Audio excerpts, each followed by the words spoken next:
What's up, everybody? This is Presto. CorporalNosaj. And you are listening to episode 52 of the Nintendads podcast.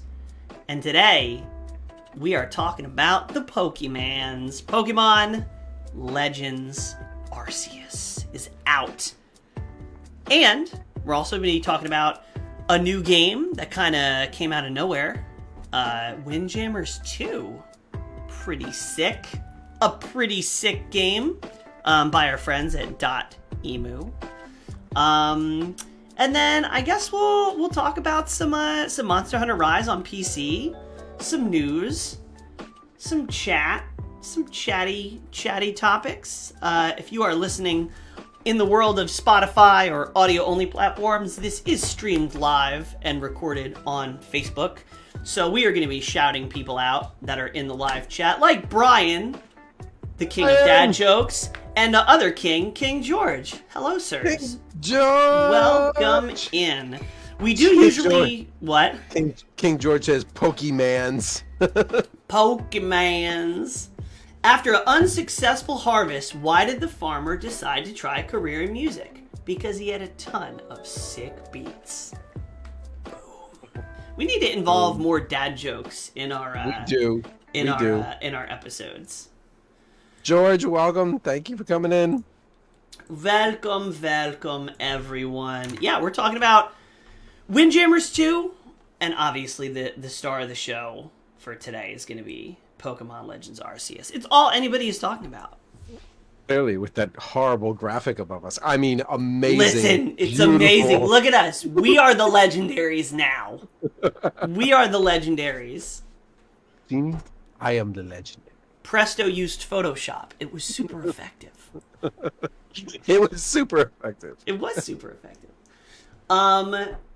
Yeah. So let's kick it off. Let's change it up. What are you drinking? What are you sipping on? Maybe not at the moment. But, oh, jeez. That's all I am ever drinking. Mountain Dew. If it's not Mountain Dew, it's LaCroix. And if it's not LaCroix, it's water. LaCroix.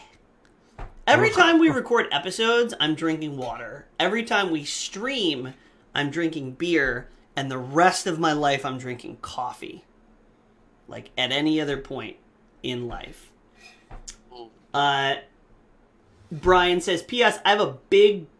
I have a dumb number of alphas for you guys. Oh, Brian is the man. He is ready to trade with us to keep us afloat. I got some alphas. We'll get there. I have a heartwarming story about my latest alpha catch that I will fill you guys in on when the time is right. George also asks, please announce when the Nintendads website will be going live. I'm super excited to see it launch. You are not the only one who's asking that I am question. also very curious about when the Nintendads website is going to launch. Because, listen, we did a episode last week. And we're doing another episode this week due to the sheer fact of how crazy busy, and there's a whole bunch of stuff going down. So, Corporal, what have you been playing these days before we jump into it? Such a mystery. Really absolutely nothing good that's came out, so I'm really not playing anything. No, just more Plants vs. Zombies. Yeah, Plants vs. Zombies, some Minecraft, nothing fun. Yeah. It really did take the new Pokemon game to finally get me off Monster Hunter Rise for a couple days. I have not played Monster Hunter since this game has come out. If you ask me how good is Pokemon, that would be my answer. That's the only... I've been playing non-stop Genshin Impact, and I really, really want to get back into Genshin Impact, but I see myself playing Pokemon for a long while. The question is, since we both love Pokemon so much, does that mean that both your Tuesday stream and my Sunday stream is going to be Pokemon? What are we going to do about Friday? Well, so this week, we'll get to this week, because this week we have a special stream. That's a true. little special, little giveaway giveaways going down on Wednesday, folks. George says, can you promise the Nintendads website will be up and running before the end of 22? Yes, I can promise you that the Nintendo's website will be up. We wanted it to be up before the end of 2021, but then we got like bulldozed with other things to do and games to play and news and life. So definitely by 2022. Definitely by the summer, I would say. I think. I don't know. I don't want to make any promises, but I'll promise by the summer. Friday is trade day. Yes, where you trade. That's a good idea. We could do a co-stream on Friday and compare Pokédexes. Compare Pokédex. Yeah. Yeah, that's not a bad idea. That actually would be fun. Before we jump into Pokemania, Sony bought Bungie today, or announced that they are in the process of acquiring Bungie. So we all know that Microsoft has been on a buying spree lately, and they've been buying lots of big studios with multiple game libraries. I find this purchase extremely interesting. George, I thought that's why you were here, because you knew Sony is in the process of purchasing Bungie, the same company who has developed the original Halo games and the company who is currently in development of all of the Destiny games. Yes, they are in the process of finalizing the deal to buy that. That is the big news that we're coming out with. And Destiny has just announced their cross-platform play, and with this purchase, they announced that they're going to keep that cross-platform play. Yes. What does this mean for Destiny as a whole? What does this mean for Destiny 3? I don't know. Destiny 3? Who's talking about Destiny 3? They're going to have another Destiny. Why would they make a Destiny 3 when they can continue to milk Destiny 2? Are they going to turn Destiny 2 into a true live service game like they're doing with Fortnite? Now that would be interesting. I mean, they're doing well with doing it in their current model of seasons and expansions and like all that. So I don't know. I think so. Apparently this has been in the works for 4 or 5 months.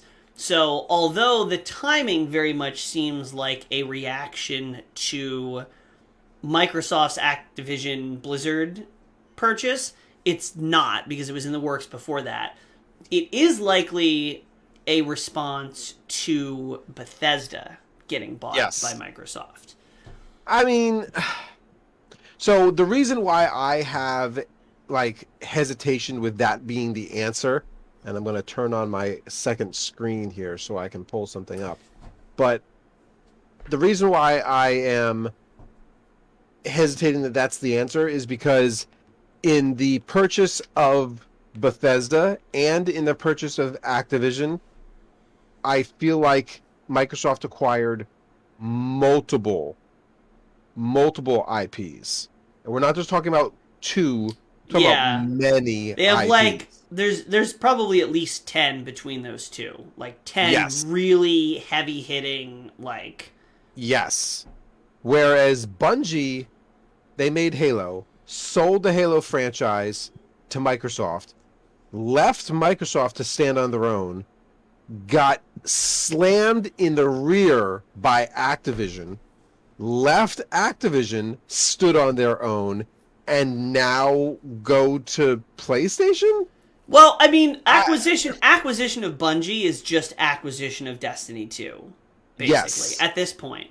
So, and keep in mind, when Destiny 1 first came out, they did a timed exclusive with PlayStation. So they've already had a strong working relationship together. Mm-hmm. So I wonder what this means for Destiny. Is Destiny going to go the same route as Halo, where Bungie's going to get tired of making Destiny, sell the IP to PlayStation, and then leave PlayStation to go make a new IP? Because that's exactly what they did with Halo. I would say it's more likely that Sony is going to have Bungie develop a new IP. That goes to my next thing. Amen Blizzard, to PlayStation. Amen to PlayStation. Blizzard is developing a new survival type game. I don't know if you heard that. No. They're developing a new survival type game, which is probably because like it has to do with the Microsoft acquisition. On the last episode, we said Blizzard's big play, besides folding a bunch of Activision Blizzard's games into Game Pass, is having Blizzard do some new IP, which they already are. So yeah, we predicted that, and within a week, it came out. So good on us. So I would say that it's going to obviously involve a lot of Destiny stuff. But I wouldn't be surprised if you saw a new. Imagine if Sony was like, Bungie, build us the Halo killer.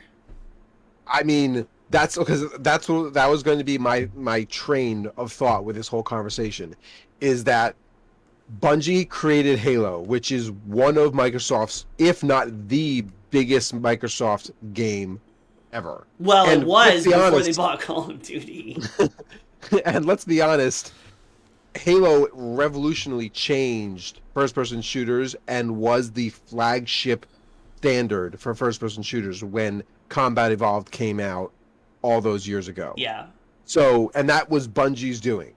And Bungie then left and did amazing world building and content creation with Destiny. And let's face it, everyone who picks up Destiny says the gameplay and the mechanics are phenomenal. They love, because that's just what they do really well. Yeah. So everyone in the industry is going to be looking to Bungie going, what's your next big thing? Yeah, and I also think that a lot of people agree, and you're the expert here, so you can give me your 5 cents.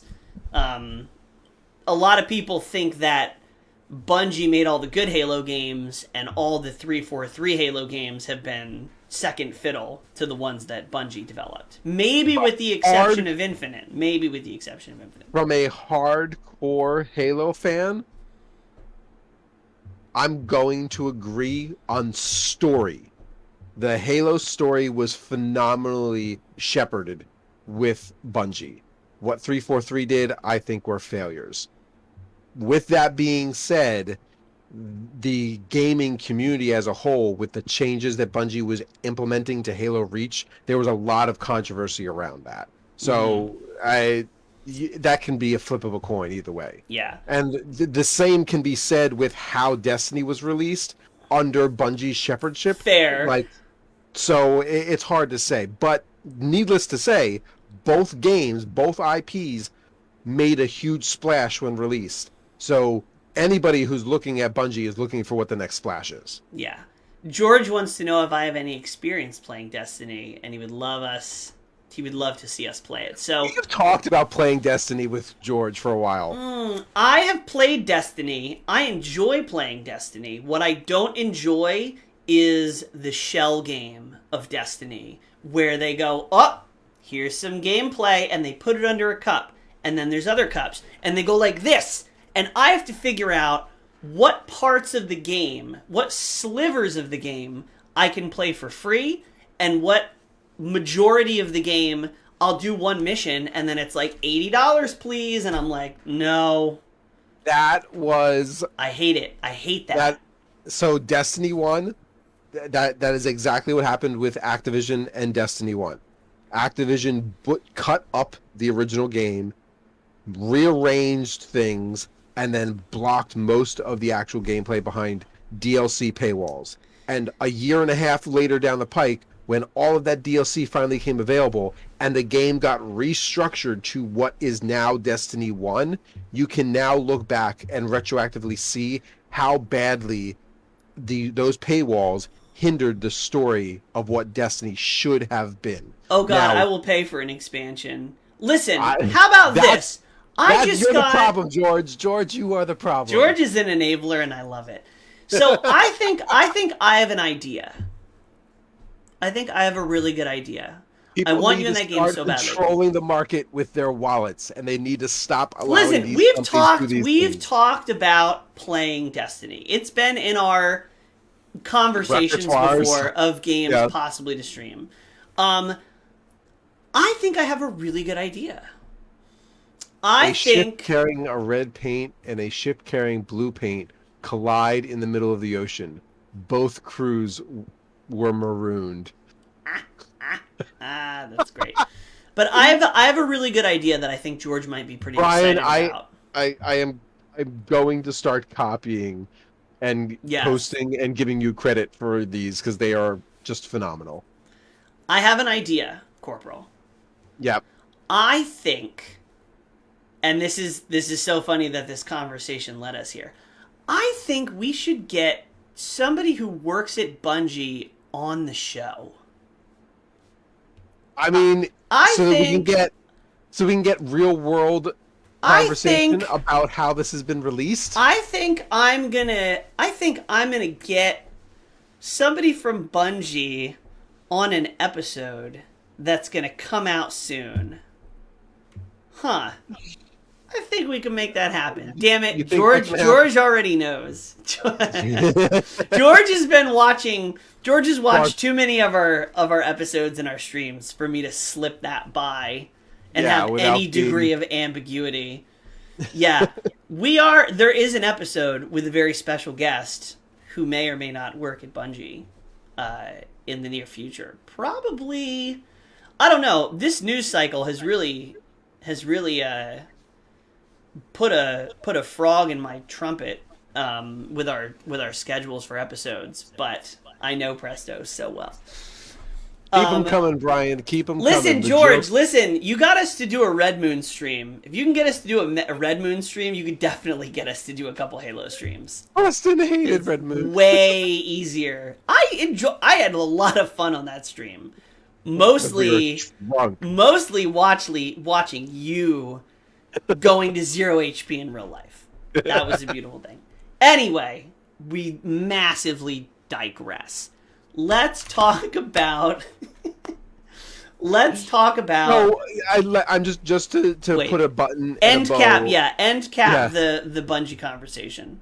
Just so them buying Bungie, I think, is an extremely smart move for PlayStation. It does position them as a competitor up against Microsoft, although Microsoft does it is with trying... one major game though? I don't know. Understand this though. Microsoft is buying bunch of companies that own bunch of games for their sole purpose of their Game Pass system. Sure. That's why they're doing it. It has been rumored that PlayStation is starting to do the same thing. If this is the first company in the line of many to come, we're going to see PlayStation take the same route that Microsoft has done. And we're going to see a massive amounts of purchases coming in the next year or two. So I think this is just going to be the first of many to come. And I think that of the companies to purchase, Bungie has a track record of making great games. I'd love to see what they come. And honestly, if it's as good as Last of Us, because that's what got me to buy a PlayStation was Last of Us. I mean, they're able to sell. So Naughty Dog did a great job with Last of Us, and if Bungie did a great job with Bungie did a great job with Destiny and Halo, and they now bring something to the PlayStation background, repertoire of games. I think it'll be interesting to see. It'll be interesting to see what Sony does in the next couple of months. You know who had this whole thing figured out? Blockbuster Video. They had all the games that you could just go. They were minting money. What happened? Netflix. Bunch of jerks. Netflix and chill. Blockbuster and chill. That's what I'm going to start saying that. George, I never played Last of Us 2. I only played Last of Us 1, so I don't know anything about Last of Us 2. You didn't play Last of Us 2? No. But you, gush over Last of Us 1 at every opportunity. How have you not played Last of Us 2? Because I heard too many things about how they took the storyline and the character, and I wasn't a fan of how it was being used as a social commentary on certain things. Okay, and that's fair. I don't know what the truth is because I haven't played the game, but that was enough alone for me not to go out of my way to throw money at it. And you just don't have time. You just have no bandwidth to play it. Exactly. Truthfully, I probably will at some point, but I just don't have the bandwidth for it right now, and that's why I haven't thrown the money out of it. He's not going to do it. Okay. So the real game we're here to talk about, Pokemon Legends Arceus. Now, for context, I don't think either of us really had interest in this game when they first showed it. It looked like a wet dog. It just looked bad. If you're a fan It of looked our rough. show and you have been listening to us for a long time, I challenge you to go find, I think it's episode 2 with Nick Yeti, and we discuss Pokemon. We discuss the conversation of Sword and Shield prior to its release and upon release day. In And episode there is, 2? I'm pretty sure it's episode 2. Check me. Sword and Somebody Shield come check out me. that long ago? In that episode, we discussed the sweaty nerds who are like gushing over the Pokemon franchise, and Nick Yeti went on a cursing rant that Presto so eloquently. Oh, now I Presto, remember. Yes, I clipped that out. That's somewhere as a standalone thing. I don't know if it was Presto, episode 2, but it was, yeah. It was like it single was digits. far back. And Presto so eloquently edited out each one of Nick Yeti's curse words, and it was beautiful. I put like But Mario sound effects. I was in great. that episode, I said we should have a Breath of the Wild Pokemon game.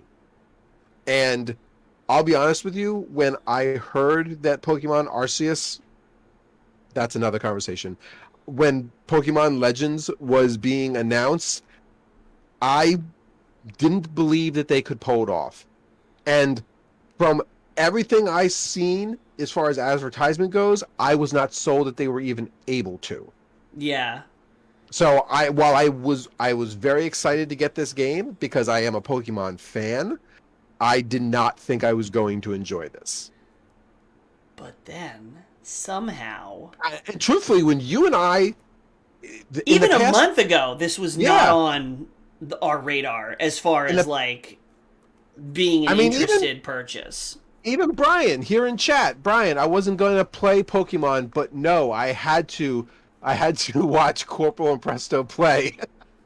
So, truthfully, even the past 2 weeks, like you said, even the past month, you and I discussed back and forth privately whether or not this was a game we were going to get. And then it got so conflicted about whether or not we were going to get it, we started going to our fans and in chat and in stream, asking people to vote. Is this something you'd like to see? Because we really didn't think it was going to be a hit. Yeah. Well, here's the timeline that I think happened. So it's coming out, and I'm like, Corporal, this is your wet dream Pokemon thing, and it's maybe a hit, maybe a miss. I don't know. They might be BSing about how open world it is.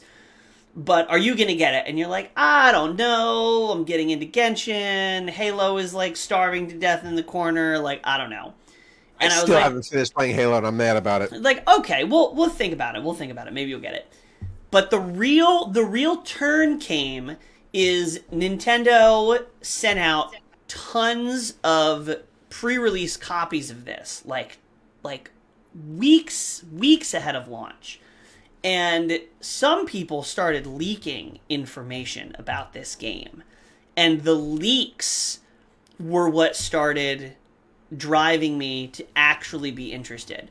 Because, so everything they advertise, okay, it's an open world Pokemon game. Okay, great. That sounds amazing. But after Sword and Shield, it was kind of like, well, you know, that could be good. It could be more like Wild Area Sword and Shield, like, whatever. But people started saying, they did it. The open world system is actually really fluid. And then I said, okay, that's cool. They pulled that off. And then they said, and the game is difficult. It's not easy. You can't do it with your eyes closed like you could with Sword and Shield. And I go, okay. And then they said, and it's got a darker tone. They reference death a lot.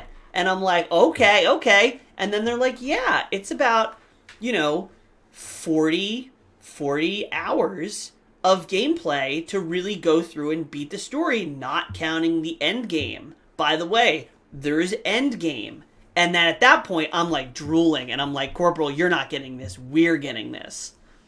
And that was my like hype progression. I went from maybe Corporal will play it for the stream factor and because this is a game you've been like theorizing wanting for a while, to being interested, to running out and picking it up on launch day. And when I went to my local GameStop, they said they had a mountain. The guy showed me a picture. They had a mountain of Pokemon toys and plushies and like stuff. They sold 130 pre-release copies at a midnight release. And who's doing a midnight release during COVID? GameStop has not done a midnight release for a game since COVID, and this was the first one, and they sold 130. They said that they'd sold so many, they had like 20 left over, and that I had gotten like one of the last 10, and that they were getting digital codes to sell to people when they came in because they were almost out of physical copies. That's like not what I expected. I don't think that's what anybody expected this game to be. I completely agree. I don't think anybody really thought that Pokemon was going to make as big of a splash. I don't think anybody realized the mechanics were that well thought out and fluid. And there's a lot of mechanics and I want to say options within this game that were not well communicated in their advertisement. Yes. So like run with that. Let's just, because this is a very like disorganized. This is not a review. I'll probably go back and we'll do a review episode after we complete this game. This is more like a first impressions, because this game, I was just telling Corporal, I'm like, wait, did Pokemon really only come out on Friday? Because it feels like it's been out for longer because I've been playing it so damn much. I'll tell you right now, my first biggest review gripe of this game is its title. I do not care for it. It should have just been Pokemon Legends, period. Well, not if they're going to do more than one. Then I don't know. Arceus just seems like a weird name. It's a mouthful to say all three together. Pokemon Legends Arceus, yeah. You know what I mean? So I would have liked it to have just been 2 words. Pokemon Gold, Pokemon Blue. Like, you know what I mean? It needs to have a faster paced name, and I think Pokemon Legends Arceus is a lot. With that being said, the story is building up to why that's there. So yeah, I haven't gotten through the story. I've been trying to mostly avoid spoilers. What's Aladdin's favorite Pokemon? Magikarp. What's up, Tom? Welcome in. Yeah, so I guess, what is Arceus? Is it a Pokemon? Yes. In the Pokemon world, Arceus is basically like God, I think. I haven't gotten there, but yeah, what Pokemon I've gathered, is Arceus basically God. Arceus is some sort of omnipotent being for the Pokemon. The same way you would say Allah or God or whoever is for humans. It's Pokegod. Yeah. Let's just say it's Pokegod. Yeah, exactly. They say there's a saying about Japanese RPGs in that they're very Japanese RPGs or JRPGs. They always start so menial and then they have this massive gravity. So the meme with Japanese RPGs is, yo, 6-foot squirrel, welcome in. The meme saying about Japanese RPGs is you start like by catching somebody's stray cat in the beginning of the game and you end the game fighting God. And that's like literally the plot of like a dozen JRPGs, and I think that's probably going to be the direction of this. That's where this is going. You start doing menial tasks and helping people locate lost pets, and then by the end you're fighting God. So, in many ways, Sword and Shield, that's kind of what the game was. Sword and Shield were shepherds and protectors of the Pokemon. They were the super Pokemon, the legendary Pokemon. Yeah, the Galarian. That protected all of the other Pokemon in that region. And when things were getting out of hand with I can't remember now, with whatever that made them giant and red. Yeah, like the Gigantamax or whatever. Yeah, they came in to help defend and protect the Pokemon. And you ultimately earned their respect and got to fight them and catch them. They were very much the Yeah, not God, but they legendary were, deities. yeah, they they were the Jesuses of the I situation. like how it's come from Pokemon 1 where the ultimate boss was Mewtwo, which was basically like a failed rogue, like X-Men Wolverine style, like science experiment that you had to track down and capture. Um yeah, also want to connect this correlation pretty much also every D&D campaign I've played in. Yeah, Yeah. probably Yes, accurate. Um about that life. but so if we're talking about story, that's probably my biggest complaint and a lot of people's biggest complaint. Good Lord. I have read books with less dialogue than this game.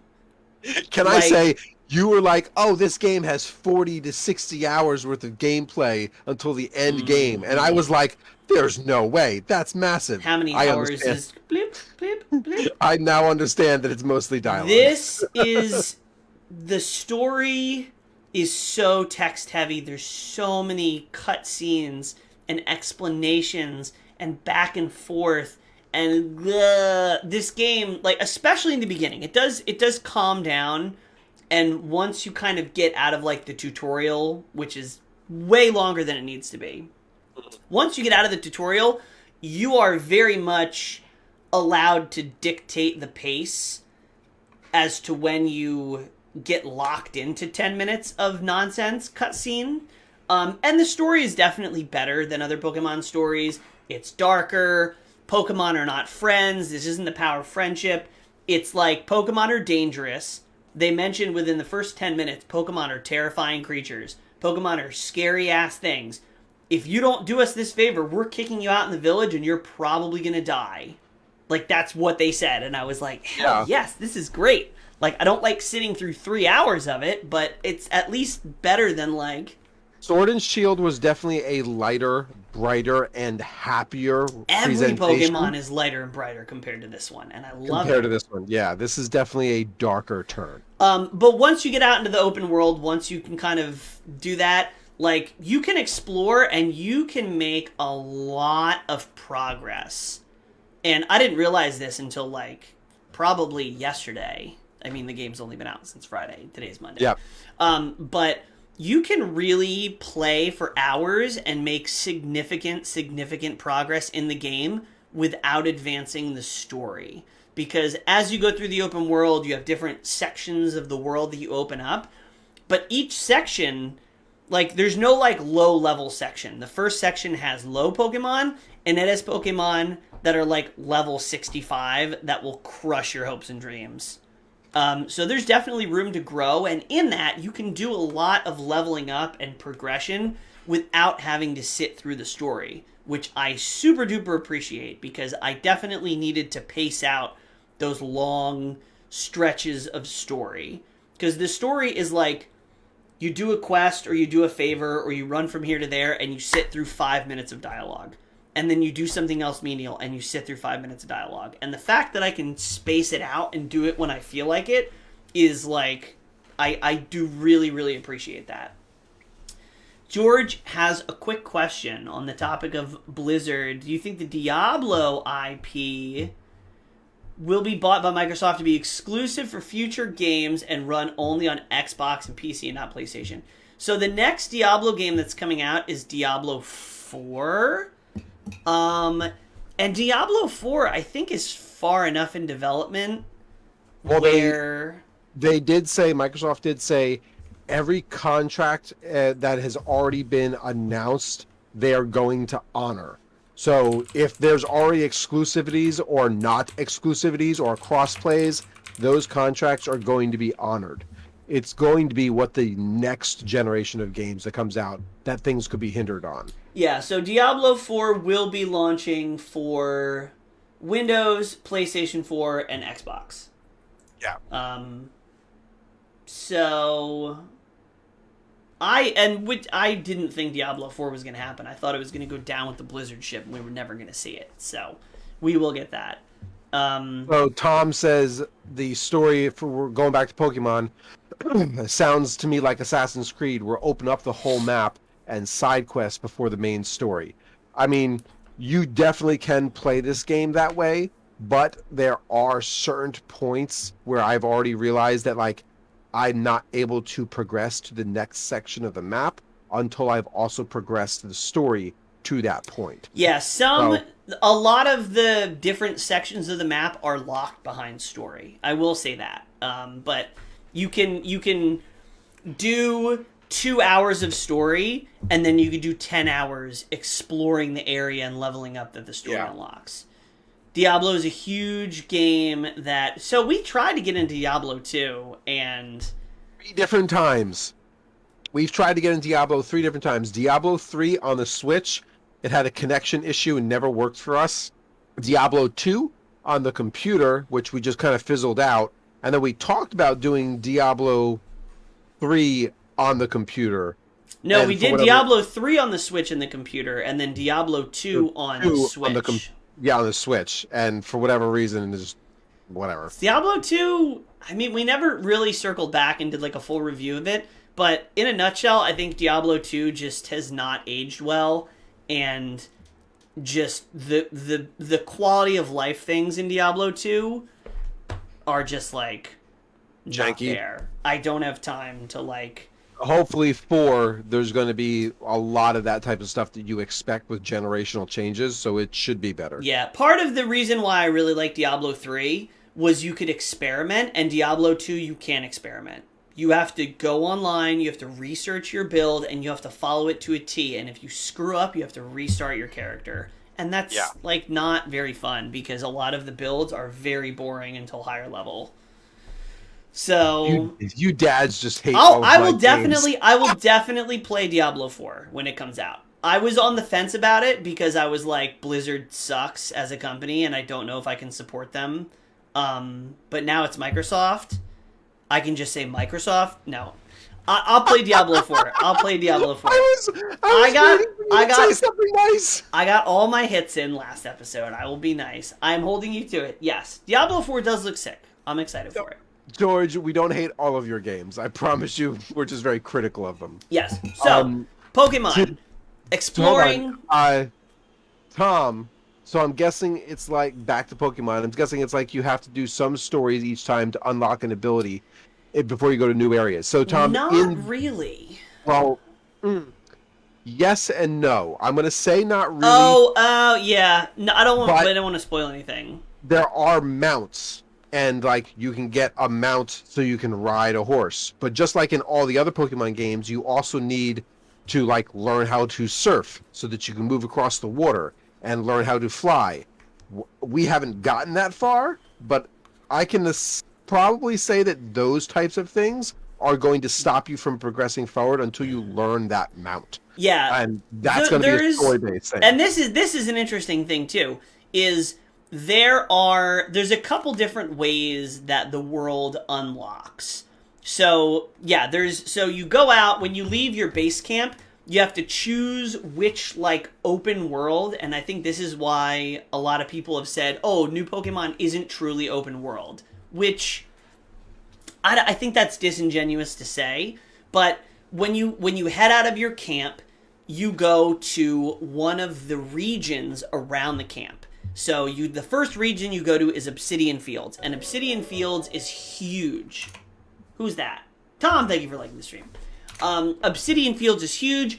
It's got mountains, it's got rivers, it's got lakes, it's got all this stuff. You spend hours and hours and hours exploring it.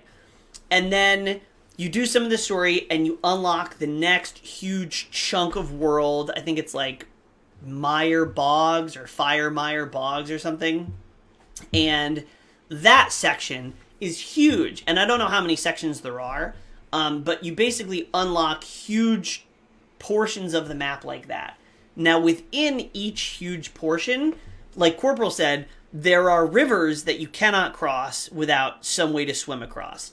There are mountains. Islands. Yeah, there's islands. There's mountains that you cannot cross without having a mount. There are things you can't do until you've unlocked certain methods of transportation. But there's also really strong Pokemon that are guarding certain parts of the map that if you try to go by them, they will crush you. So just like And in the show or in the games, there's a sleeping Snorlax blocking the but path. he's not sleeping. He's Yeah. awake with murderous intent. Yes. Which Yes. I have a story. I have a story about Snorlax. That Snorlax that everybody sees first thing in the game. He's there. Which I guess I'll just say it now because here we are. So this is probably my favorite moment in the game so far. So I've been playing. I need to figure out my son's like gamer tag so I can reference him. I'll call him Little D for now. Little D. So me and D are playing Pokemon because he's gotten very like into it. Loves Flareon, and I'm at the level now that I'm trying to catch this Snorlax. Aaron Michael, welcome in, and to Sevilla. I'm not sure if I'm saying that right. Welcome, thank you for liking the stream. If you watch the show and our podcast long enough, and you watch particularly my streams on Sundays, I butcher people's names. So if you want a good laugh, watch me try to say your name. I use my page to get an extra like. Oh, thanks, Tom. I didn't even know you had a page. What's up, gentlemen? Joy says Villa. little D. Got Ouch.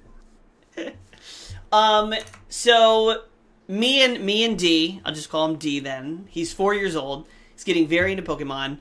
So I'm trying to get the Snorlax, and he's sitting next to me. And Snorlax is level 45, which is pretty tough. All my Pokemon are about 30 at this point. So we catch an Alpha Rapidash. To anybody who's not played this game, I'm sorry, it's not going to make a lot of sense to you. So we catch the Alpha Rapidash that kicked the crap out of you on our Friday night stream of the first playthrough. Corporal's like, I found a Rapidash. Oh my god, it's level 40. I'm running. It killed me. So I went and I captured that Rapidash somehow through sheer luck. And I take the Rapidash and I'm trying to catch the Snorlax, the big bad, like first real person in your path Snorlax. You can go around him, but like he's there and he will take you out. So I'm trying to catch him, like probably 15 attempts of Pokeball after Pokeball after Pokeball. He's one-shotting all my guys. I have like a level 20 Vaporeon left. He's in the yellow. I finally get him.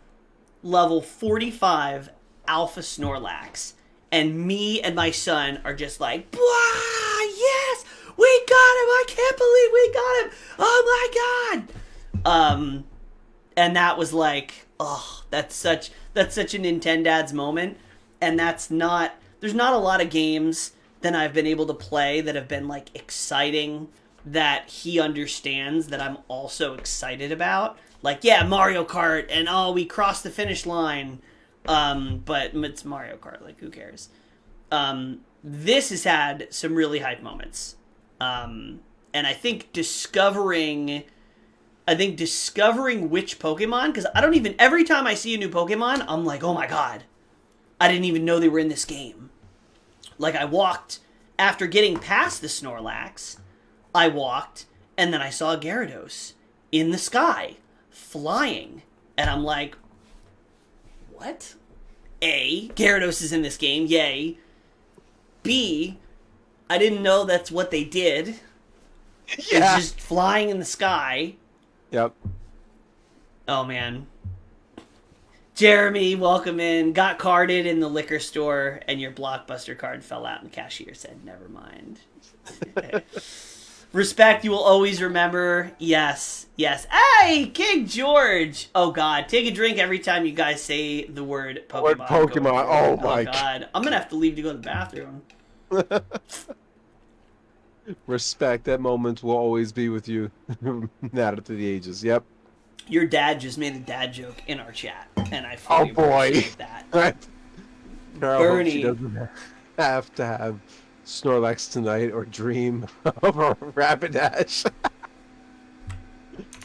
Hi, Mom. Hi, Dad. Welcome. Anyway, so what else about this game? The mechanics are fluid. exploring and going. I think it's such a simple thing, but you're walking around and there's a Pokemon. It sees you, and it gets excited to see you. Yeah, and then you throw out your Pokeball, and then it's a battle, and there's no like it's so seamless. And then when the battle's over, there's no. Yeah, when the battle's over, there's no like text to read and things. It just ends, and then you just keep going. And it's like, I really underestimated how much of a big deal that was. So when they said it was going to drink. When I'm gonna. I don't have enough water. I don't have enough water to do this.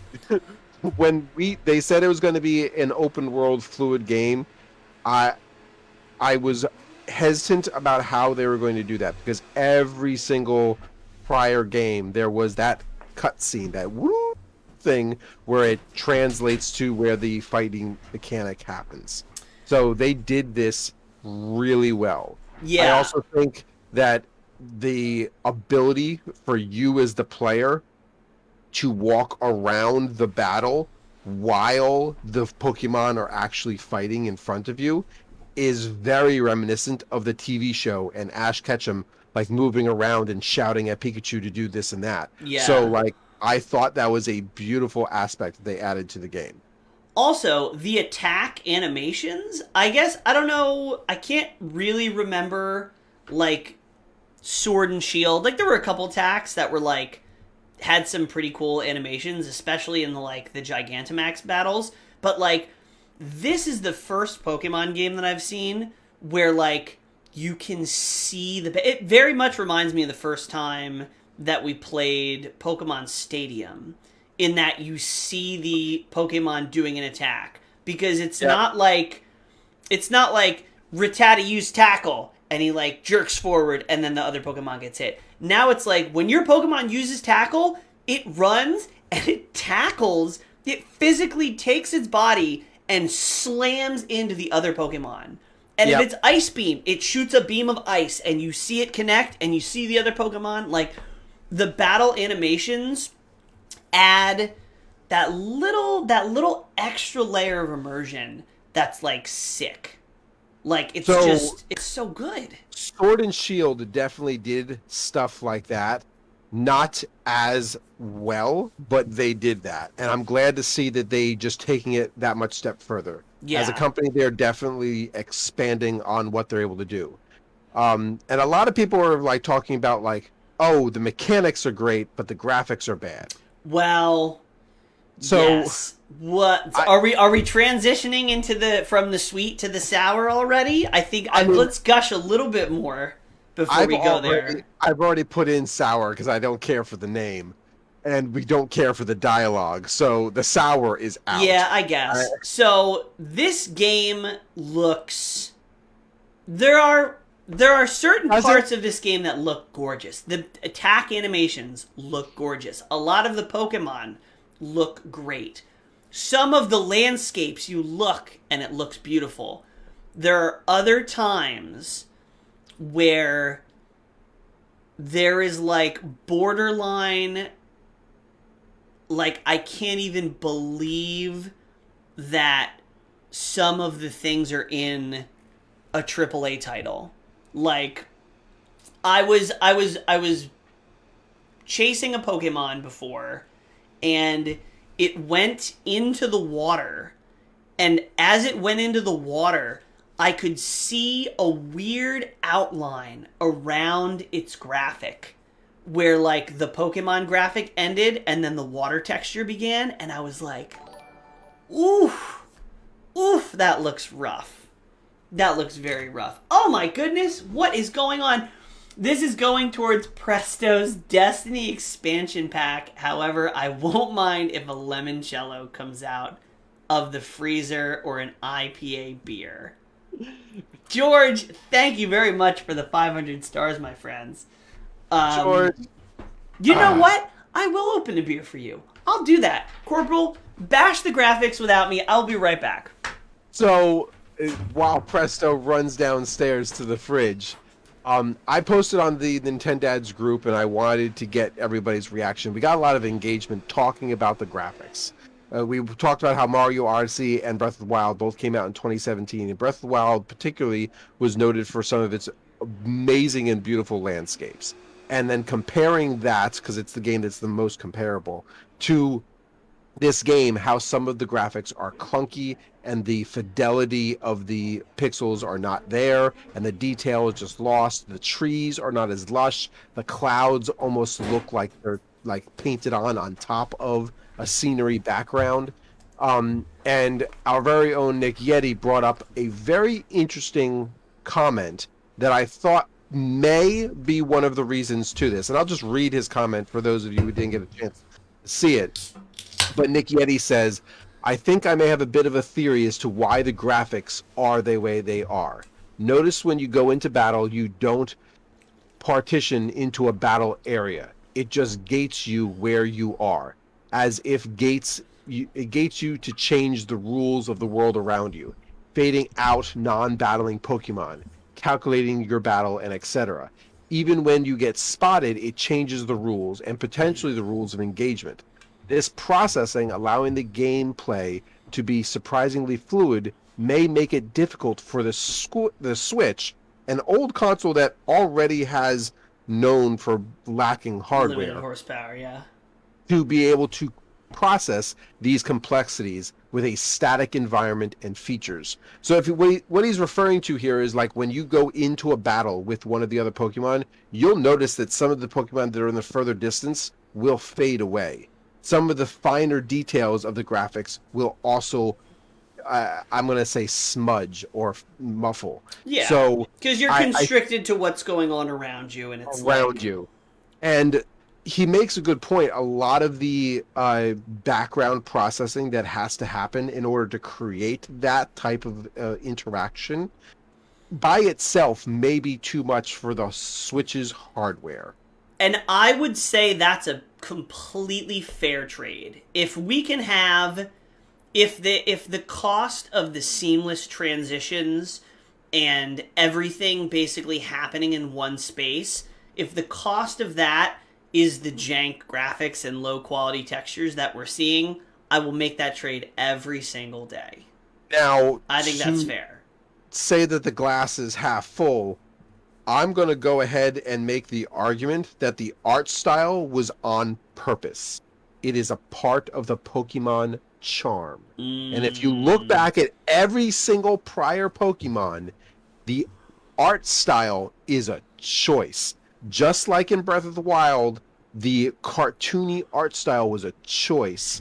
Was this a choice? No, because it's just, some of it is just, it's not art style. It's just blatant, like, low quality, like, not high fidelity textures. So, I'll be honest with you, when it comes to things like the trees and the branches not being as voluptuous with their leaves, that I'm willing to forgive, but like there's some. Are you?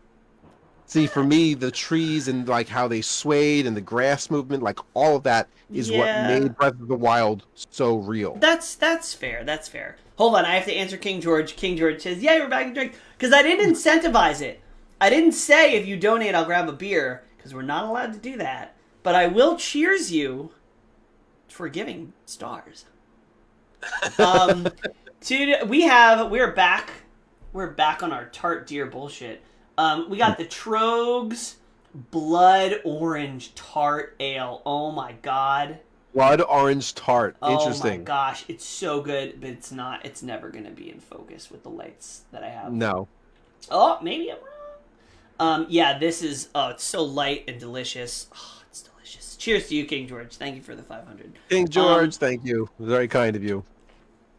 Are there things that we disagree? Are there things we both disagree with in this game? What do one of you like and the other doesn't? I don't know. I mean, I will tell you, I am a story-driven player. I will buy a game because of its story. I bought PlayStation's Last of Us because I heard the story was so compelling and it was worth every penny spent. I almost never care about the story.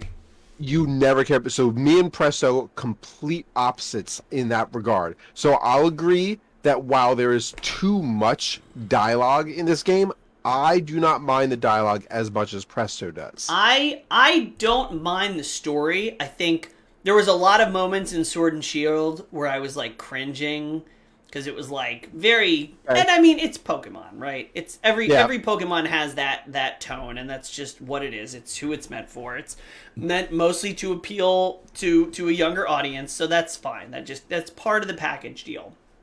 This game, I am not cringing nearly as much. I don't mind the story. I just mind the portions.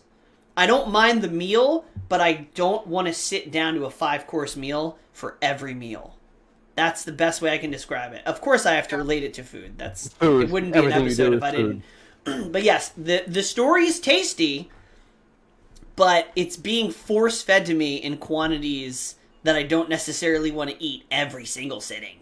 But it's not bad. It's darker. It's more serious. There's some elements of mystery. There's some like weirdly political tension between like some of the groups and like the tribes. Yeah, the clans. And some clans don't want to catch Pokemon. They want them to just be free. And there's other clans who like, no, they should be caught, but because they're dangerous. Yeah. So... Oh, George, thank you for the 100. Corporal is story-driven, but hasn't tried Last of Us 2. Finish the Mountain Dew, please. You need another.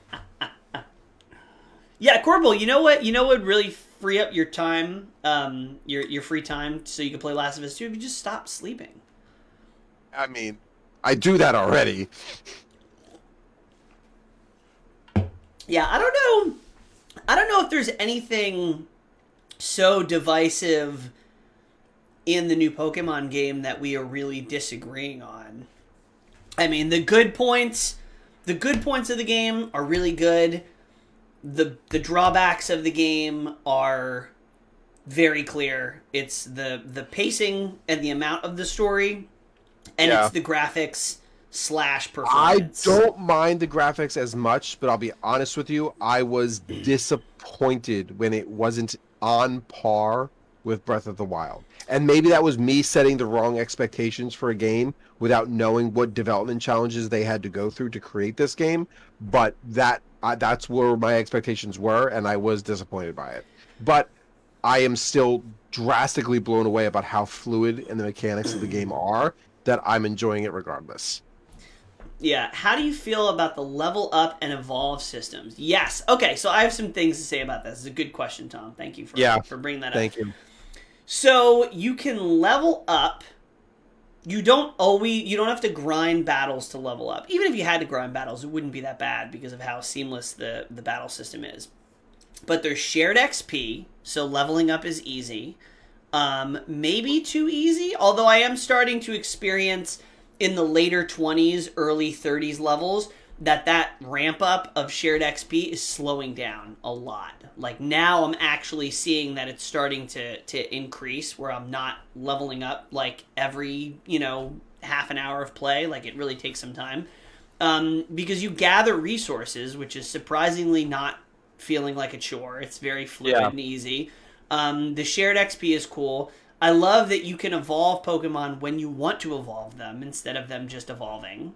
Yeah, that you can have control over it. The biggest like quality of life improvement for me in that kind of like the management of Pokemon experience and stuff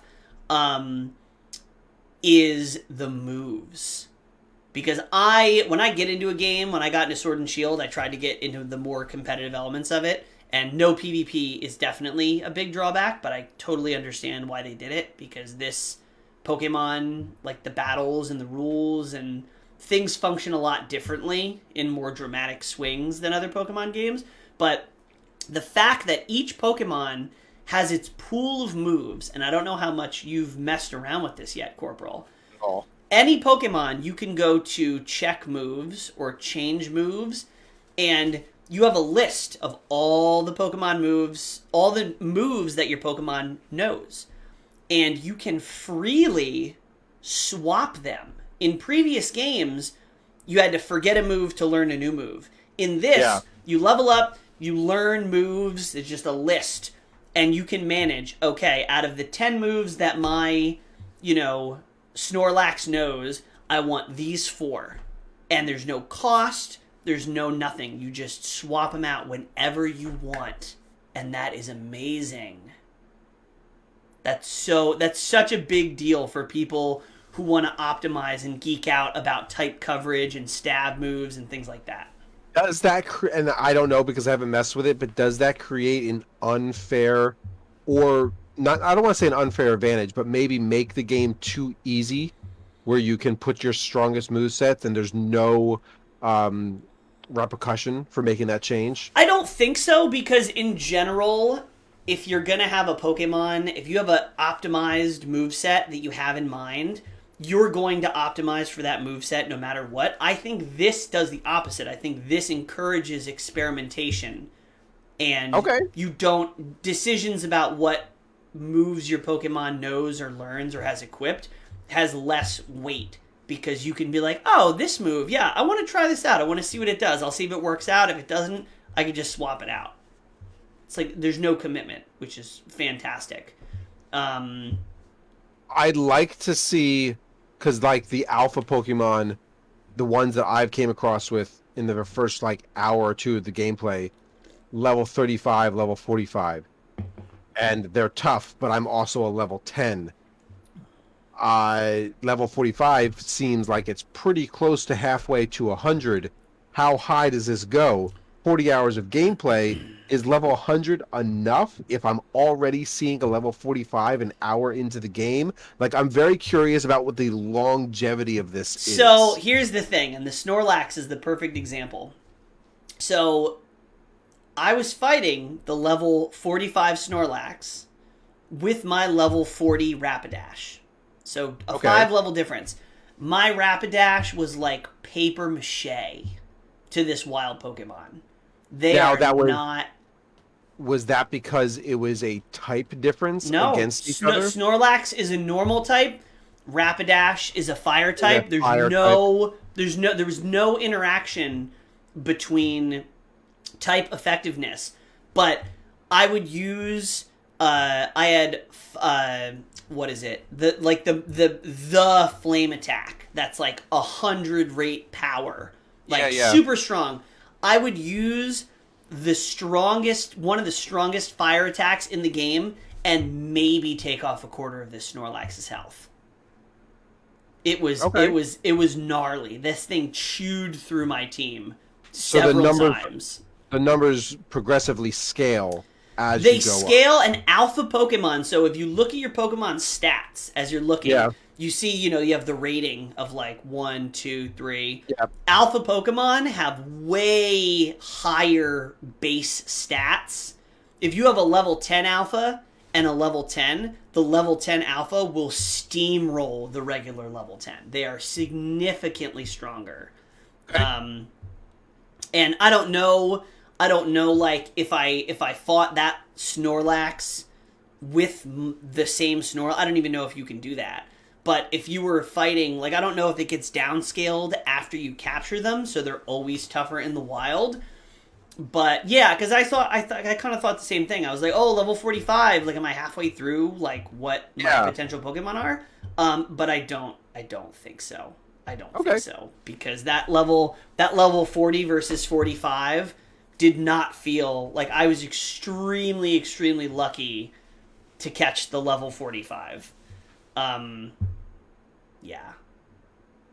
And you have to be a certain star level to even catch certain levels of Pokemon. Because I couldn't catch the level 45 until I had 4-star rating in my Pokemon. Yeah, I'm at the point where I'm trying to catch the water otter or whatever he is. I can't remember. Oh yeah, Beazle or something.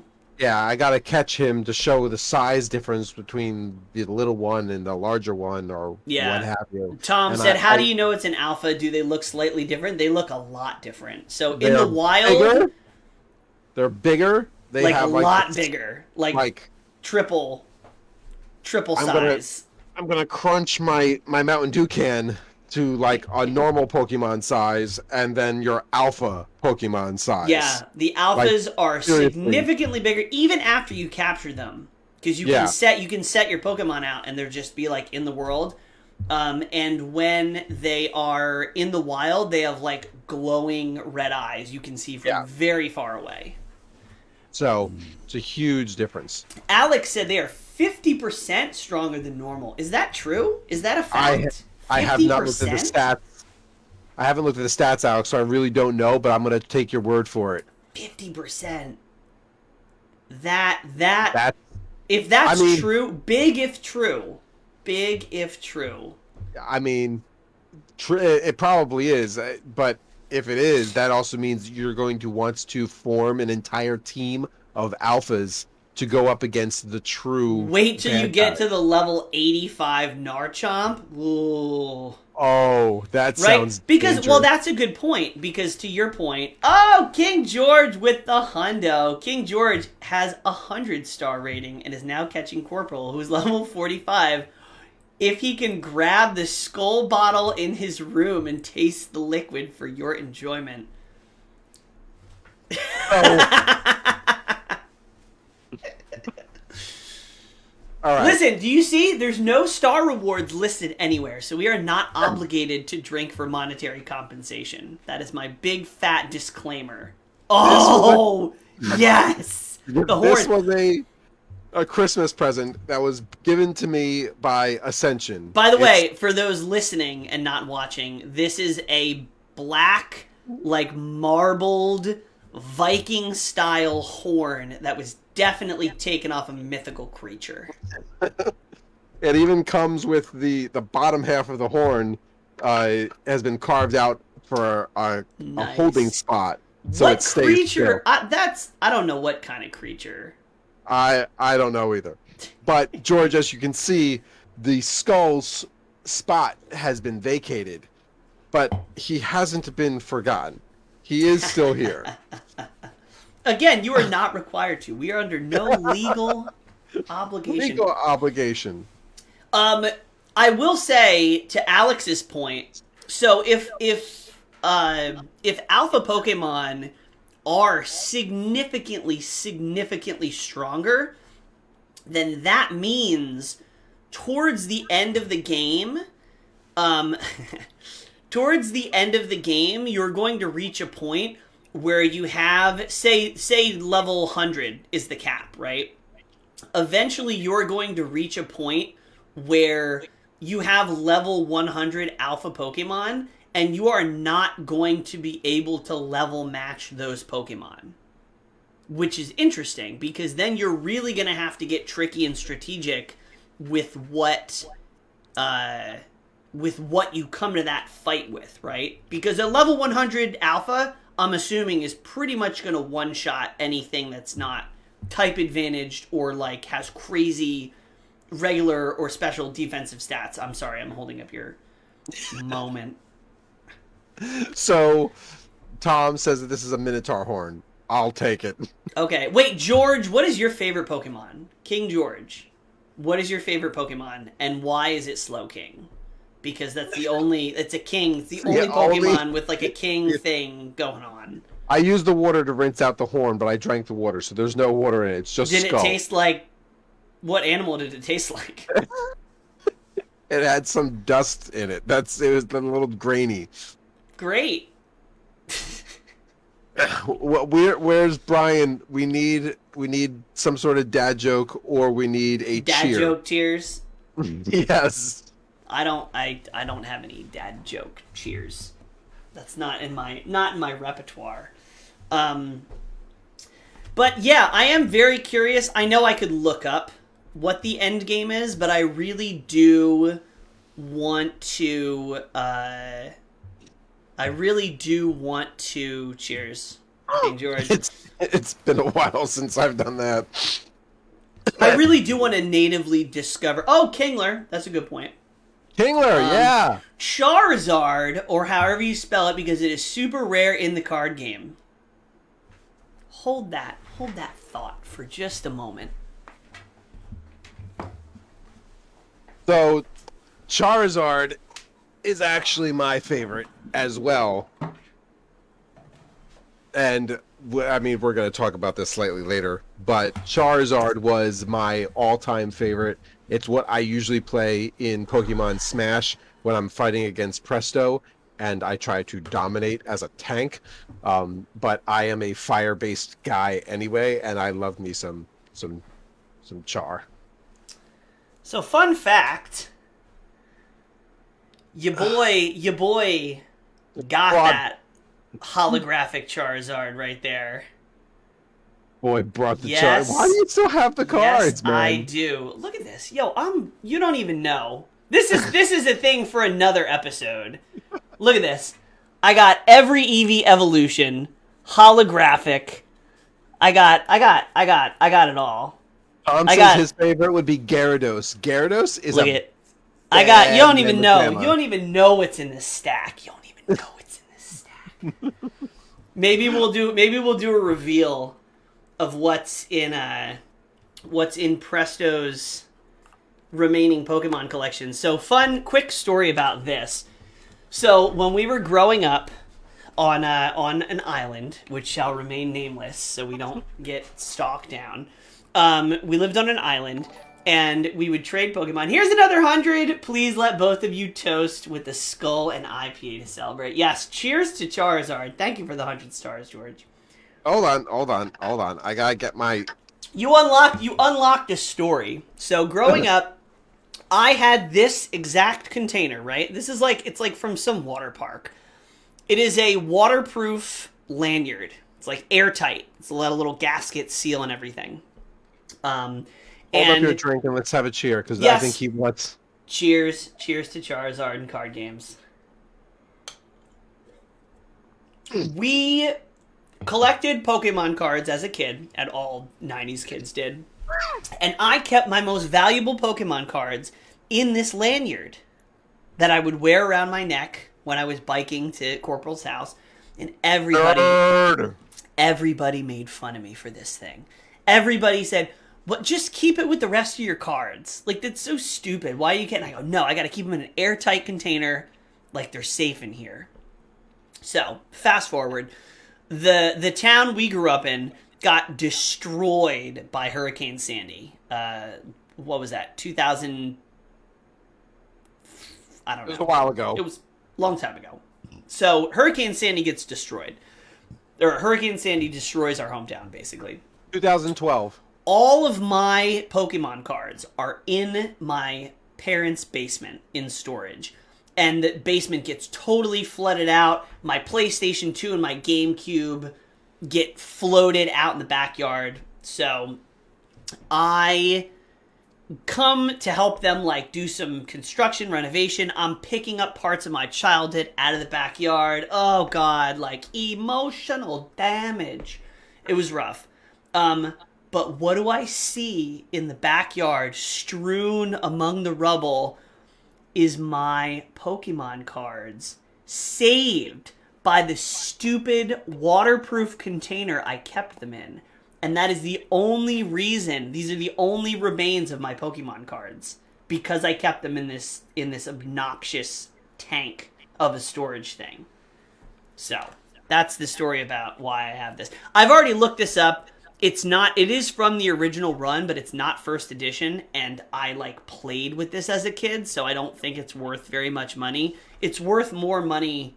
It's worth more to me having it and being able to show it off. Emotional damn. Yeah. So yeah, that's Pokemon cards. Where were we with Arceus? I think we covered. Our quick review is give yourselves, I don't know, 10 seconds, Presto. Yes, no, buy or don't buy, worth it or not, and maybe a quick thought. 10 seconds, go. Okay. I would say this is an absolute buy for anybody who likes Pokemon, because this is the most fun I've had playing Pokemon since I played Blue, which is literally sitting right there. That is Pokemon Blue right there. This is the most fun that I've had. since that game, it's rough around the edges, but it does enough new stuff that works super well. I don't give a shit about the 10-second timer. I would say, I always try to get my games in physical format whenever I can.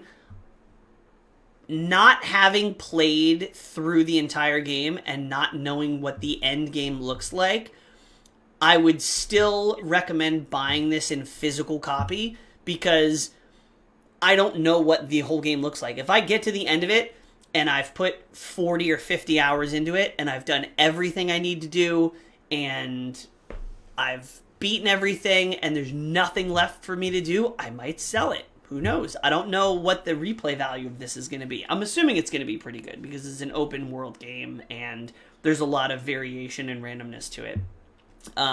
If you weren't a Pokemon fan, would you say it's still worth buying? I would because this very much still functions as sort of a team building monster collecting RPG. And just because I think Pokemon invented this genre of like monster collecting RPGs, but I think a lot of the games that they've made has been sort of resting on their laurels. This one would be worth getting even if it was not a Pokemon game. If it was like, you know, Trogue's Monster Collector, and all the monsters were like all like beer and cocktail. I mean, that'd actually be pretty cool. But yeah, it stands on its own merit of gameplay versus standing on the Pokemon name like Sword and Shield kind of did. So I won't take as long as Presto just did, I promise you. But my quick answer to this is yes, it is worth getting. Yes, I bought it at Walmart, so I didn't buy it for $60. I bought it for $50 because they had it $10 off, and that's what I did. I think it's totally worth the purchase. I think that as a Pokemon entry into its franchise, I think it does enough to be new and exciting, and the storyline so far is compelling, despite how bloated it feels. So yes, I think it's worth it, and I think it's a lot of fun. Just like Sword and Shield, I'll probably get 1 or 2 gameplays out of it, but I don't know if it's going to have a strong replay value. Yet again, there's no online element for player versus player, and there's no tournament system, so outside of just trying to catch them all, which I am usually not a completionist gamer, I probably will move on to a new game at some point, and with this being a physical copy, it may get sold. Although, with me saying that, still to this day, I'm holding on to... yeah, there it is. I'm still holding on to... You got Sword and Shield right there? Yeah. Shield. Maybe not That's Sword, Shield. just Shield. I'm off to bed. Good night, King George. You guys are the best friends I never knew I had. Oh, George. I will make it down to Florida eventually. I will. George, we love you. I will come. I appreciate Somebody's you. got to come check up on Corporal from out of state. Yes. Cheers to you. We love you, King George. Thanks for stopping by and making Corporal drink. That's always a bonus. Let me just say something real quick. You have no idea the amount of time I have dedicated to trying to get this man to drink. If all I had to do was hand $5 over to get him to drink, I would have been doing that, like, the last 10 years. I am not much of a drinker. This podcast has made me drink. Until recently. This podcast has made me drink more than any other time. Corporal still owes me a lunch meetup. I do. I think you should have the lunch meetup somewhere where you can stream it and you drink and play games with King George. I think that would be a lunch meetup. I think that's how a Sunday co-stream. That's how you meet up over lunch. Yes, thank you for dropping in, King George. What was I gonna say? I will say, yeah, the no PvP is a bummer. They are planning on integrating this into Pokemon Home. So that is an interesting fact. You are going to be able to transfer your Pokemon from this game to Pokemon Home. Yeah. Which I kind of am wondering, like, what is the long-term vision of For Pokemon Pokemon Home. Home? I just think it's meant to be the ultimate Pokédex. I guess, but like, I would love to see them develop a like universal battling system in Pokemon Home. I don't know that they would because each Pokemon series has its own new element of battle. You have Gigantamaxing, you have Ultra or Mega No, Evolutions. Like, but when you transfer them into Pokemon Home, you're not seeing them Gigantamaxed or no, but I whatever. mean, every Pokemon game has a different spin on the battle system, and I wonder if they implemented a battle system in Pokemon Home, like, would it just be like plain vanilla with Yes, no. I mean, that's I the would love only that. That would that's get me the only way it can so. be.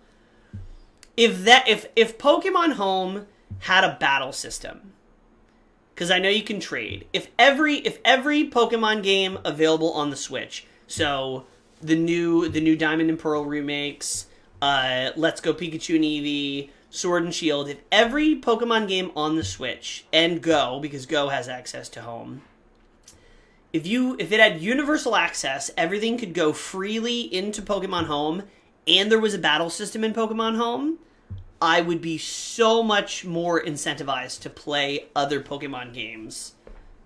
I think that I would pay for a standalone game that logs into my Pokemon Home to access my Pokemon Home Pokédex just to do that online battle system.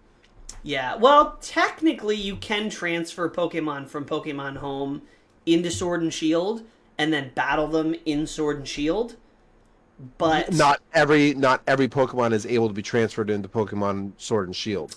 There are um, certain Pokemon that you can catch in Eevee, and there's certain Pokemon that you can catch in the other prior game that will not transfer. okay. Yeah, but I would Home, love it. I would love it if home there is was the a one place universal where they collecting all battle can live system. together.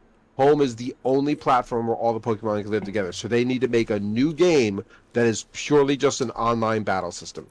I Where know we're and like going off on a tangent here, but Pokemon World, pseudo MMO where you can collect and battle. I'm a fan of that game. Haven't played it.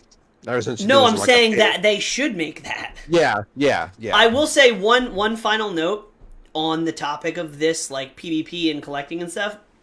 This is the only Pokemon game where the goal is not to become the best trainer. It's every Pokemon game is you got to catch them all and you got to beat the league, the Elite Four, the rival, the pinnacle. You got to beat all the trainers and then become the best Pokemon trainer in the world, the master.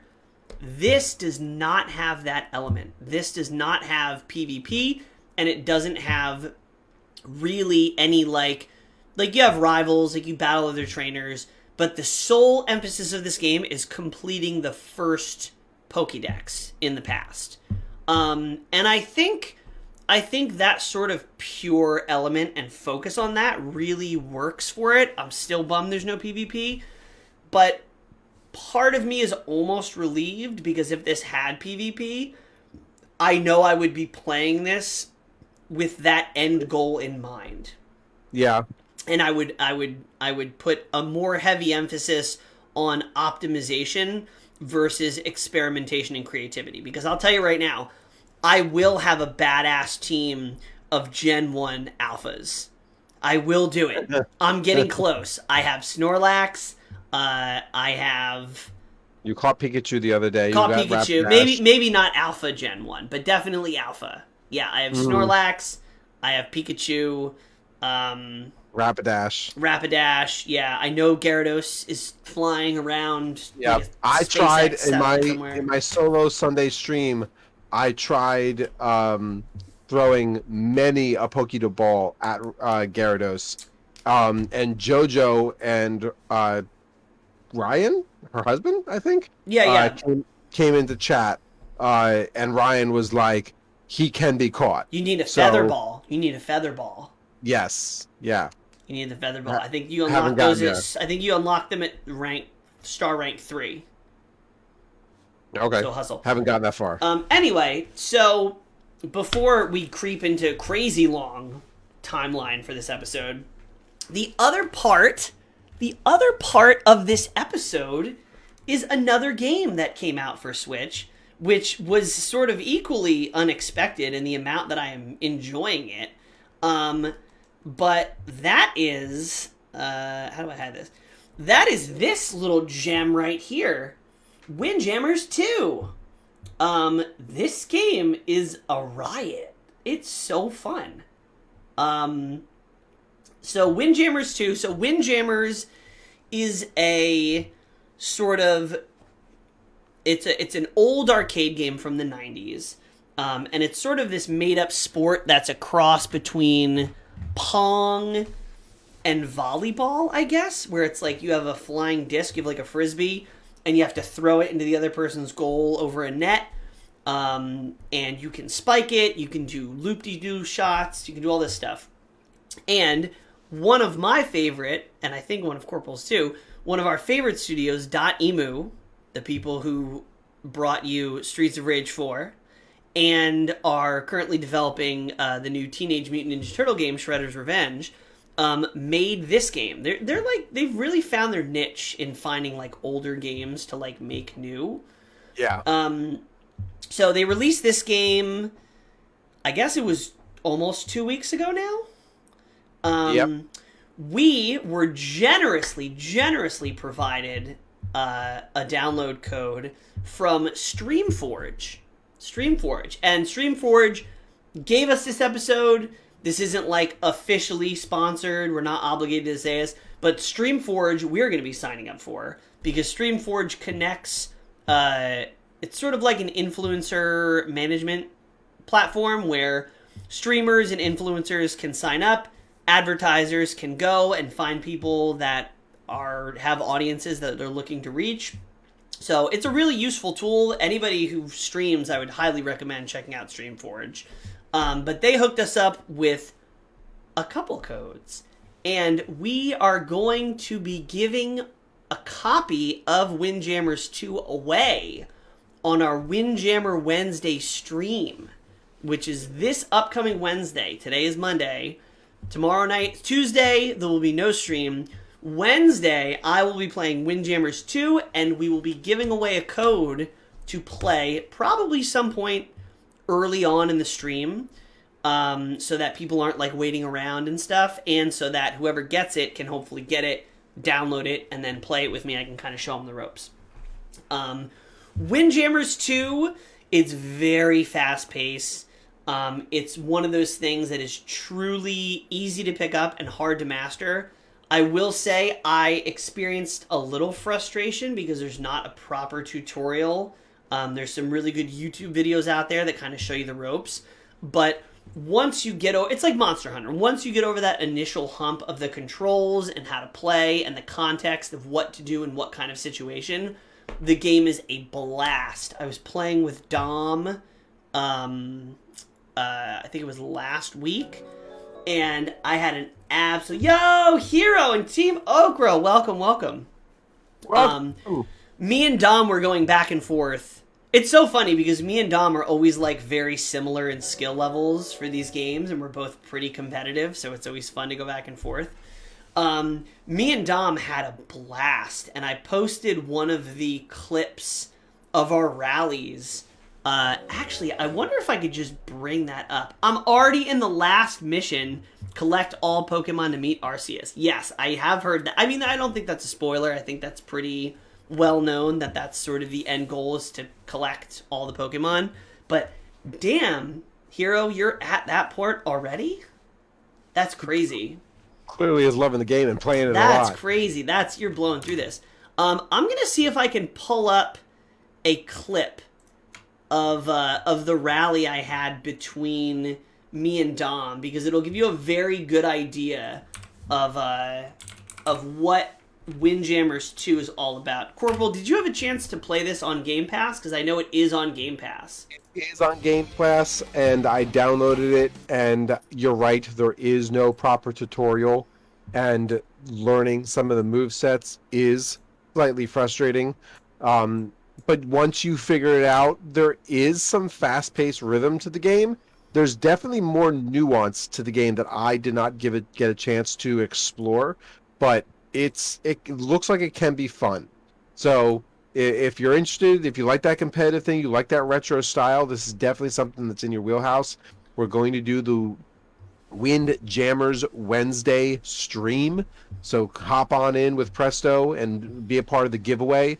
And we'll definitely, Yeah, we've the got only thing you have to do to enter is be present in the stream. We're probably going to start around 8:30. We'll probably give it away like 8:45, 9 o'clock maybe. Probably closer to 8:30, so probably like 8:45 p.m. Eastern time. I'm sorry, those of you hero in the Philippines, you're gonna have to get up early. But yeah, we're giving away. The only stipulation to win it is you have to be following the Nintendads, which pretty much everybody that's gonna be in the chat is, and you have to be in the chat so that I can message you the game. Let me see if I can put this up real quick for you to see the clip. Okay, there we go. Hold on. That's in the way. So this is a clip of me and Dom playing. It's super quick. I just want to show some of the gameplay and how crazy it gets. So this gives you a good idea. Special attack. I rallied. Special attacked it again. I blocked it. Back and forth. Boom, boom, boom. He's got it. Block, block, block. Oh, special attack. Curving around him. Oh, 3 points. Hardest 3 points that I've ever scored in my life, I think. So yeah, that gives you a good... It's got a lot of... Are you playing it now or just podcast? This is just the episode. We're winding it down. We're wrapping it up.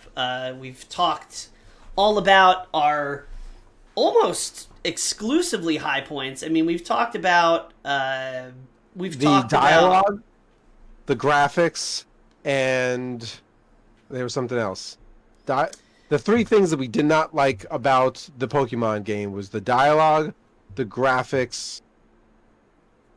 There was something else. Yeah, it was the dialogue, the pacing, like the story pacing, the graphics, and then I don't remember what the third thing was. I guess it wasn't that important. Lack of an MMO? Lack of PvP? That's a kind of a minor thing. If you ever do a giveaway, I will win it and give it to Cham. So we're not giving away Arceus, we're giving away Windjammers 2. We're going to do that on Wednesday, Windjammers Wednesday. Alex says, apologies, boys. After my research, they are not 50% stronger. Their base stats start at 3. In the long run, it evens out. Okay, I mean, starting at 3 for base stats that's significant. Still an improvement. That's significant because most Pokemon, like, I've been finding the base stats are not very high in what you catch in the wild. Like, maybe they'll have a 2. Occasionally you'll get lucky and they'll have a 3, but base stats starting at 3 for alphas is, I mean, that's definitely reason to catch them. Oh yeah, Brian. Yeah, I have to add you too. I saw that you were posting your friend code in Corporal's thing. Paste it again, and we'll both add you after we wrap up this episode. But yeah, so we love this game. Windjammers is super fun. I would say Windjammers is definitely better if you have a friend to play it with, to learn it with, and like smack talk back and forth. It's also one of those games that I think would be super fun, sort of like Killer Queen Black, to play against people in person, because it's definitely got like a retro arcade style vibe. The graphics are gorgeous. The music is amazing. Like, it plays like a dream. Like, it's a really good game. Windjammers 2. I think it's like $20 on the eShop. If you like fast-paced, like round-based games like that, I would say definitely check it out. Again, thank you to Streamforge for hooking us up with the codes. Make sure you guys come back on Wednesday. I think we have an event for that, right? For Windjammers Wednesday? Yeah. If you go on our page, the event is up there. You can click and get reminded and all that good stuff. What else? What else, Corporal? What's your side quest? Oh, I do have a side quest. You do have a side quest. So, we kind of talked about it already. The initial side quest was going to be what's your favorite Pokemon. So we mentioned that somewhat. We talked about Charizard Unless, did you say what your favorite Pokemon was? I did not. Mine. So I have a lot that I like, but I always default to saying that my favorite is Zapdos. Because Okay. I love him. Team Instinct all day. Yeah. That Valor and Mystic nonsense out of here. I- But yeah, I was I like Zapdos before he was a representative of Team Instinct before Pokemon Go. The idea of like just a bird that controls, because I love thunderstorms and stuff. So the idea of that, like it's a legendary bird, like up there, just it's very cool. So the true side quest that I had is do not go into detail, do not explain your answer, just answer the question. Are you ready? I can't explain an answer. I don't know if I'm going to be able to do this. Graphics, mechanics, or story? Mechanics. Okay. My Easily. answer is story. Of course it is. Of course it is. That'll be a topic of debate for a later episode, so you guys have a hint about where we stand in this debate. But the only other thing is that I am a huge fan of whiteboards. I just find them remarkable. So we'll probably be talking about no. Oh, no. Not like this. I had to plug that in Not there. like this. That is a good one, though. You know what, son of a bitch? You've used that. I don't know if you did it in the episode, but you said it when we did the VR episode because there was a whiteboard. The whiteboard there, yes. And I remember because I let go of my controllers, and in VR, my arms were just all like dangling. Warm. Yeah, that was well delivered. That was smooth. I just posted also a link, and I pinned the comment for the Windjammers giveaway. Yo, I took a spicy picture. I gotta say, that picture came out fantastic. I love this thing for taking pictures. I think I'm gonna do a series of all the physical games that I have, because I did a very similar picture for Killer Queen Black when we did the giveaway on the Cube. But that is, what's your favorite Pokemon, Corporal? Charizard. That's what we talked about. Charizard. Yeah. Okay, here's a better side quest. What Pokemon do I remind you of? Oh. I only ask this because you 110% are Farfetch'd to me. Really? That's exactly who you are. A duck that's all like, and he has a stick. Like, that's you. That's literally you. That is Jaybird. Oh, man. 100%. Okay. And the stick, and it's just like you're amphibious, and he's got like the little tuft of hair. That's 100%. That's Corporal as a Pokemon. See, I feel like there's some days you're a Mr. Mime. Get out of here. No. There are some days. Please no. Please come up with a better answer than Mr. Mime. First of all, I talk way too much to be associated with a mime of any kind. I mean that is true. That is I am true. very animated with my hands. Your need for attention makes you a Jigglypuff. Jigglypuff, listen, you fall asleep during our podcast, I will draw all over your face. You will get marked up. I think that's it. Jigglypuff and Mr. Mime. Thanks. Yes. Thanks. Thanks so much. You're welcome. Chat, I hope you guys have better answers for this. Jeez.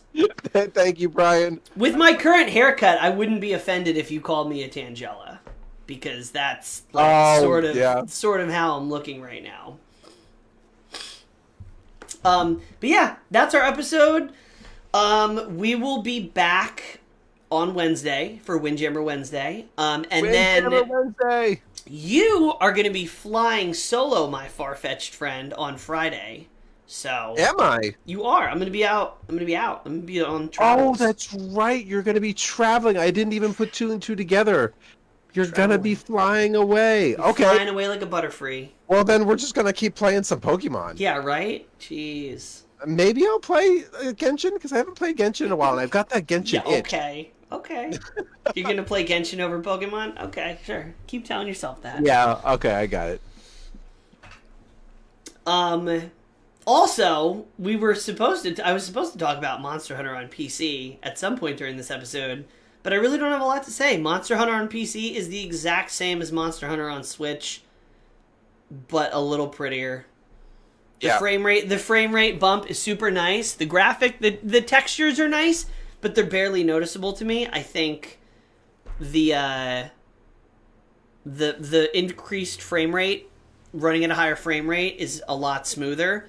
But as far as again, I'm a mechanics guy. I love that it looks prettier. I love that there's voice chat in lobbies. That's really cool. But at the end of the day, it's Monster Hunter Rise, and it's amazing on any platform. Huge shout out to Jono, the European community manager for Capcom, for hooking me up with a PC code. Thank you so much. We love you. Super, super appreciate that. Yo, Dom! What's up? Dom, I showed our Windjammers clip. Windjammers clip earlier, because we were giving away a copy of Windjammers on Wednesday. Windjammers Wednesday. Whoop. Can't do two W's. But yeah, that's our show. Dom, thanks for catching Showing the up. last 10 seconds of it. But yeah, Dom, message me Wednesday. I'm going to be streaming Windjammers 2 for at least an hour or two, and I would love to get some games and not get my ass beat against a computer. You mean me beating my ass? No, it was a close rally. It was the hardest 3 points that I've ever worked for in my life. That's true. So yeah, it was close. All right, everybody, thanks for tuning in. Brian, Jeremy, Tom, Dom, Alex, Hero, George. There's a lot of people in here tonight. Yeah. Especially George. Always cheers up to King George for the many stars. Appreciate you, Brian and George for showing up, and Jeremy for showing up in the very beginning and sticking through most of it. I appreciate you guys. Brian brought that stinky humor that we love. I love it. The dad jokes. Here for all of it. Brian is the We real MVP. really do need to compile the dad jokes, because dad jokes are eventually going to be in the rotation for star rewards, and the ones Brian brings are the real McCoy. They're the real deal. Every dad joke that he has, I've now saved into a separate Word doc file that we have called Brian Dad Jokes. So it's in the dad jokes folder for you and I to see. Love it. So we're gonna keep track. Good show. Many alphas to you. Thank you. Thanks for pulling my wing. All right. Peace out, everybody. See you next time.